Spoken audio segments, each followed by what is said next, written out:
అందరికీ నమస్తే అండి. ఈరోజు నేటి రాజకీయాల గురించి మాట్లాడుకుందాం. ముఖ్యంగా చూసినట్టయితే ఈరోజు ఈ నేటి రాజకీయాలను చూసి సామాన్యులు సైతం ఏహ్యభావం పెంచుకుంటున్నారు. ఈ రాజకీయాల పట్ల అంత దరిద్రంగా తయారవుతున్నాయి రాజకీయాలు. సో ఈ రాజకీయాల గురించి ఒక దశాబ్దం ముందు, అంటే ఒక 10, 15, 20 సంవత్సరాల, దాదాపు 20 సంవత్సరాల క్రితం మనకు పరుచూరి బ్రదర్స్ ఒక సినిమాలో డైలాగ్ రాయడం జరిగింది. అసలు రాజకీయం అంటే ఏంది అనేది, అసలు మీనింగ్ ఏంది అనేది రాయడం జరిగింది. రా అంటే రాక్షసంగా, జ అంటే జనాలను, కీ అంటే కీడు చేసే, ఎం అంటే యంత్రాంగం. అంటే రాక్షసంగా జనాలకు కీడు చేసే యంత్రాంగమే రాజకీయం అని చెప్పేసి ఒక్క మాటలో ఈ పరుచూరి బ్రదర్స్ అనేది చెప్పడం జరిగింది. సో నేటి రాజకీయాలు అంతే ఉన్నాయి. ఎందుకంటే ఈ పార్టీ వాడు కీడు చేస్తున్నాడు, వాస్తవం కీడు చేస్తున్నాడు. బట్ మనం ఏం చేస్తున్నాం, మరి ఆ కీడు చేసే అటువంటి వ్యక్తులనే మళ్ళీ ఎన్నుకుంటున్నాం. ఓకే, దాని గురించి కూడా నేను ముందు మాట్లాడతాను. సో మరి ఇటువంటి రాజకీయాలు మనకు పనికొస్తాయా? ఈ రాజకీయాల్లో మార్పు అనేది రావాలి. రాజకీయాల్లో మార్పు ఏ విధంగా వస్తుంది అనేది, ఎలాంటి మార్పులు రావాలి అనేది మనము కొంత చర్చించుకుంటే బాగుంటుందని నా ఉద్దేశం. ఎందుకంటే ఈ రాజకీయాలు చేయడం వల్ల, రాజకీయాల వల్ల మనం చాలా డబ్బులు కూడా కోల్పోతున్నాం. మన డబ్బులా అని అనుకోవచ్చు, మన డబ్బులే. సో దేశ సంపద అంటే మన సంపదనే కదా. ఎందుకంటే మనం ప్రజలందరూ కూడా ట్యాక్స్ల రూపంలో గవర్నమెంట్ ప్రభుత్వానికి మనం డబ్బులు కడుతున్నాం. సో ఆ డబ్బులు మనము ఆచితూచి ఖర్చు పెట్టుకునే ప్రయత్నం చేస్తే మనము మన డబ్బులను కాపాడుకున్న వాళ్ళం అవుతాం. మరి ఈ డబ్బులను ఎట్లా మనం వేస్ట్ చేస్తున్నామంటే చూడండి, ఎలక్షన్స్ అనేవి ఎన్ని రకాలుగా మనము, సెంట్రల్ ఎలక్షన్స్ ఒకసారి, స్టేట్ ఎలక్షన్స్ ఒకసారి, అదేవిధంగా ఒకే వ్యక్తి 2 దగ్గర పోటీ చేయడం వల్ల ఒకసారి, అట్లా మనం చాలా నష్టపోతున్నాం. సో మనకి దేశవ్యాప్తంగా ఒకే ఎన్నిక విధానం అనేది రావాలి. ఒకే ఎన్నిక విధానం రావడం వల్ల ఒకేసారి మనకు సంబంధించినటువంటి ఎమ్మెల్యేను, ఎంపీని ఒకేసారి ఎన్నుకుంటాం. ఎలక్షన్ ఖర్చు అనేది చాలా మనము కంట్రోల్ చేయగలుగుతాం. ఎందుకంటే ఎమ్మెల్యే ఎలక్షన్స్ ఒకసారి, ఎంపీ ఎలక్షన్స్ ఒకసారి, ఎమ్మెల్సీల ఎలక్షన్స్ ఒకసారి, ఈ విధంగా పెడితే చాలా నష్టపోతాం మన సంపద. కాబట్టి ఒక ఎన్నిక, ఒక ఓటు, ఒక ఎన్నిక అంటే ఒకేసారి ఓటింగ్ విధానం. ఓకే, అంటే ఒక ఎలక్షన్స్ వచ్చినాయంటే ఎంపీని ఎన్నుకోవాలి, ఎమ్మెల్యేని ఎన్నుకోవాలి, ఎమ్మెల్సీని ఎన్నుకోవాలి. ఆ ఎమ్మెల్సీలలో రకరకాలు ఉంటారు. ఏది గ్రాడ్యుయేషన్ ఉంటారు, టీచర్స్ ఉంటారు, ఇవన్నీ కూడా సేమ్ అదే విధంగా అన్నీ ఒకటేసారి చేయాలి. అలా చేయడం వల్ల మనకు ఈ ఖర్చు అనేది చాలా మట్టుకు తగ్గుతుందని నా అభిప్రాయం. ఓకే, సో ఈ ఎన్నిక ఒకే విధానం. ఓకే, ఇంకొక మార్పు ఏం రావాలి అంటే, సరే మరి రాజకీయాలు అనేవి మేము సేవ చేస్తున్నాం, దేశానికి సేవ చేస్తున్నాం అని కొంతమంది అయితే భారతరత్న కూడా తీసుకున్నారు. మేము దేశానికి సేవ చేసినామని. ఏం సేవ చేసినావు? సేవ చేస్తే నీకు జీతం ఎందుకు? సేవ చేస్తే నీకు పెన్షన్ ఎందుకు? సేవ చేస్తే నీకు ఫ్రీ ఫెసిలిటీస్ ఎందుకు? నువ్వు సేవకుడు కాదు. విన్నావా? ఇప్పుడు చూడండి, ప్రస్తుతం మన రాజకీయ నాయకులకు ఎంతెంత సాలరీస్ ఉన్నాయి, ఎంతెంత పెన్షన్ ఉన్నాయి, ఏమేమి అవకాశాలు ఉన్నాయి, వాళ్ళకి ఏమేమి ఫెసిలిటీస్ ఉన్నాయి చూసుకున్నట్టయితే, ఒక ఎమ్మెల్యేకు మినిమం 70 నుంచి 80 వేల జీతం ఉంటుంది. అదే ఎంపీ అయితే 1,00,000 రూపాయలు ఉంటుంది. 1,00,000 రూపాయలు జీతం ఉంటుంది. అతనికి విదేశీ ప్రయాణాలు 34 విదేశీ ప్రయాణాలు ఫ్రీ ఉంటాయి. ఫస్ట్ క్లాస్ ఏసీ ప్రయాణాలు ఫ్రీ ఉంటాయి. బస్సులో ఫ్రీ ఉంటుంది. బస్సు పోవడానికి ఆఫ్కోర్స్ పెద్ద కార్లు ఉంటాయి, పుక్కడికి వచ్చినాయి. బంగ్లా ఫ్రీ ఉంటుంది. ఈవెన్ దో వాళ్ళు అసెంబ్లీ సమావేశాలు కానీ, పార్లమెంట్ సమావేశాలు కానీ ఉన్నప్పుడు వాళ్ళు దీనే ఇడ్లీ 2 రూపాయలట. ఇడ్లీ ప్లేట్ 2 రూపాయలు, 5 రూపాయలు, 10 రూపాయలు, ఇంతే వాళ్ళకు. అదే మనం సామాన్యులము బయట ఎన్ని రేట్లు పెట్టి తింటున్నాం? 30 రూపాయలు, ఇప్పుడు 40 రూపాయలు అయింది ఒక ప్లేట్ ఇడ్లీ బయట. మరి వాళ్లకు సంపాదన, ఇంత సంపాదన ఉండి కూడా వాళ్ళకి మనం ఈ ఫ్రీ ఫెసిలిటీస్ ఎందుకు ఇవ్వాలి? 50,000 యూనిట్ల కరెంటు ఫ్రీ అట ఒక ఎంపీకి. 50,000 యూనిట్లు ఫ్రీ. విదేశీ ప్రయాణాలు ఫ్రీ, బంగ్లా ఫ్రీ, టెలిఫోన్ ఫ్రీ, ఇన్ని ఫెసిలిటీస్ ఇస్తున్నాం. ఆఖరికి ఆ ఎంపీ చనిపోతే, ఎంపీఓ ఎమ్మెల్యేనో చనిపోతే వాళ్ళ భార్యకి లైఫ్ లాంగ్ పెన్షన్ ఉంటుంది.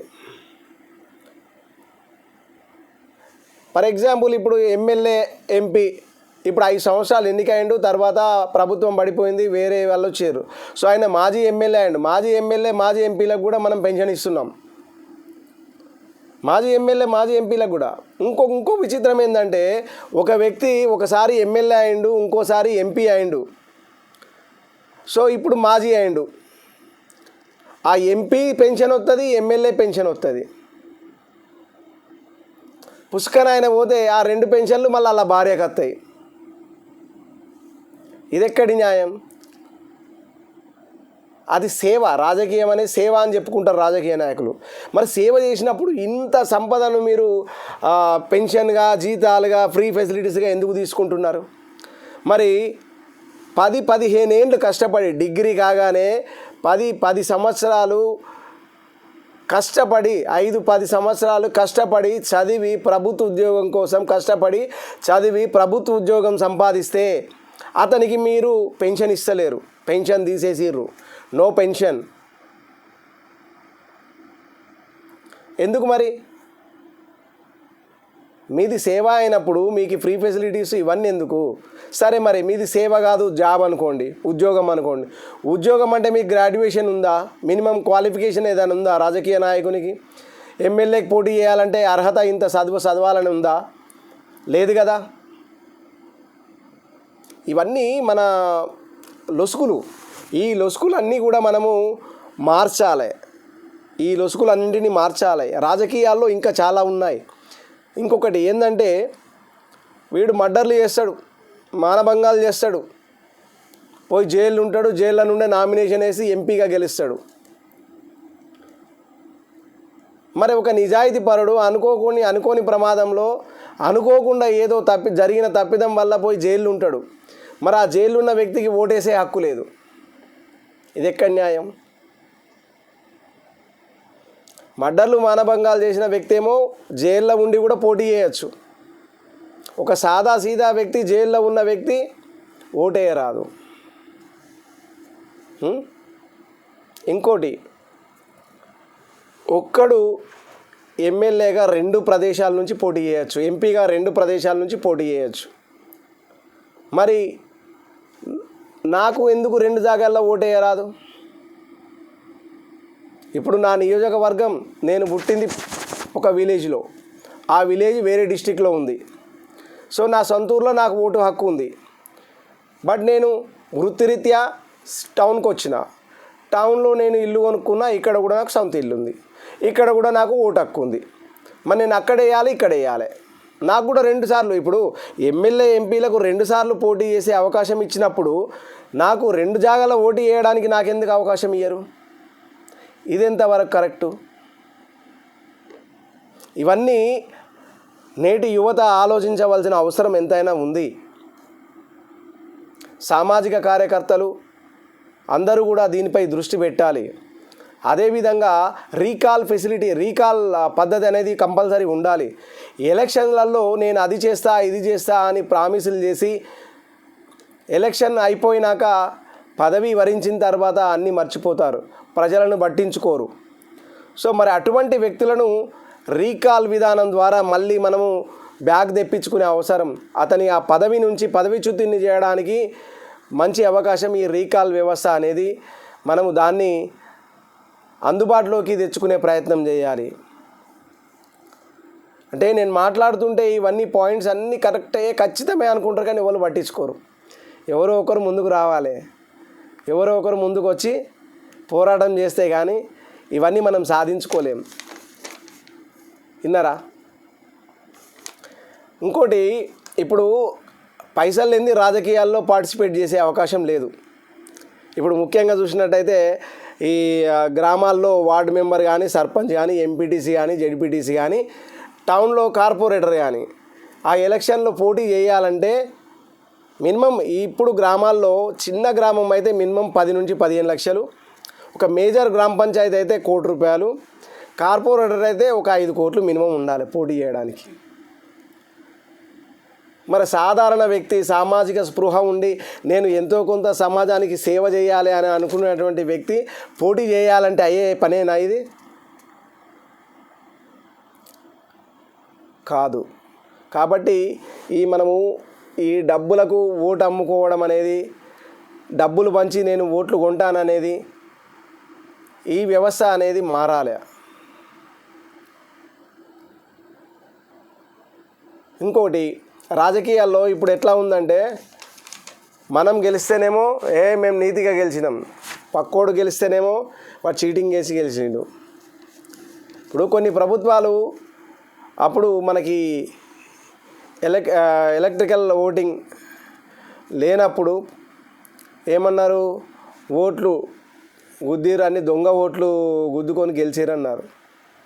సో ఈ ఎలక్ట్రానిక్ వ్యవస్థ వచ్చిన తర్వాత ఏమంటున్నారు, మళ్ళీ ఏదో చేసిర్రు, అలా ఎవరికి ఓటేసినా వాళ్ళకే పడేటట్టు చేసిర్రు, గెలిచిర్రు అని అంటారు. అంటే పోయిన సంవత్సరం నువ్వు గెలిచినప్పుడు న్యాయంగా గెలిచినవు, ఈసారి వేరే వాళ్ళు గెలిస్తే మాత్రం ఆ మిషన్లలో ఏదో గోల్మాల్ చేసి గెలిచిరని. ఇది వ్యవస్థ. ఇది కాదు కదా పద్ధతి. కాకపోతే జనాలు అన్నీ గమనిస్తారు, ఎప్పుడో టైం రావాలి అంతే. అంటే ఇప్పుడున్న పరిస్థితుల్లో రాజకీయ అవగాహన చాలా పెరుగుతుంది జనాల్లో కూడా. సో మార్పు అనేది ఈజీగా వస్తుందనే ఆశాభావం మాత్రం ఆశిస్తున్నా. ఇవన్నీ ఈ వ్యవస్థ ఏంటంటే, ఆపరేషన్ దుర్యోధన అనే సినిమాలో ఒకసారి శ్రీకాంత్ గారు తీసినటువంటి సినిమాలో చూపెట్టడం జరిగింది. అరే డబ్బులు ఇచ్చి కొనుక్కుంటే నీ పరిస్థితి, డబ్బులు ఇచ్చి ఓట్లు కొనుక్కుంటే అతడు నీ మీద ఎలా పెత్తనం చెలాయిస్తాడు అనేది. 100% నువ్వు ఇప్పుడు డబ్బులు తీసుకొని ఓటేస్తావు, రేపు నీ అవసరానికి వాని దగ్గరికి పోతే నీకు ఫ్రీగా చేస్తాడా? నీకు డబ్బులు ఇస్తేనే నువ్వు ఓటేసినావు కాబట్టి నువ్వు డబ్బులు అంతకు ఎక్కువ ఇస్తేనే వడ్డీతో సహా వసూలు చేసి నీ పని చేస్తాడు, అంతే అది. సో ఈ విధానం అనేది మారాల. 100% ఈ రాజకీయ వ్యవస్థ అనేక మార్పులు రావాలి. రాజకీయ వ్యవస్థలో ఈ ఒకే ఎన్నిక, ఒకే దేశం ఒకే ఎన్నిక విధానం వచ్చినప్పుడే మన దేశ అభివృద్ధికి మనం పాటుపడిన వాళ్ళమవుతాము. అదేవిధంగా ఇప్పుడు ముఖ్యంగా చూసినట్టయితే మన దేశంలో, మన దేశ అభివృద్ధికి గ్రామాలే పట్టుకొమ్మలు. మరి అటువంటి గ్రామాలు ఇప్పుడు యువత చేతిలో ఉన్నాయి. యువత సాధించింది ఏది లేదు అనుకుంటే, స్వామి వివేకానంద గారి స్ఫూర్తితో యువత సమాజ సేవకై కదలాలి. ప్రతి ఒక్కరు కూడా మీ యొక్క గ్రామంలో ఉండే అటువంటి ప్రాబ్లమ్స్ ఏమున్నాయి, మరి వాటి పట్ల అవగాహన పెంచుకోండి. ఆ యొక్క సమస్యల పరిష్కారానికి మీరు ఏం చేయాలనుకుంటున్నారు, ఒక ప్రణాళిక రూపొందించుకోండి. ఎలక్షన్స్లో పాల్గొని యువత రాజకీయాల్లోకి వచ్చి ఈ రాజకీయాల్లో అనేక మార్పులను కూడా మీరు తీసుకురావాలి. అప్పుడే దేశం అభివృద్ధి చెందుతుందని చెప్పి తెలియజేస్తూ ముగిస్తున్నాను. జై హింద్.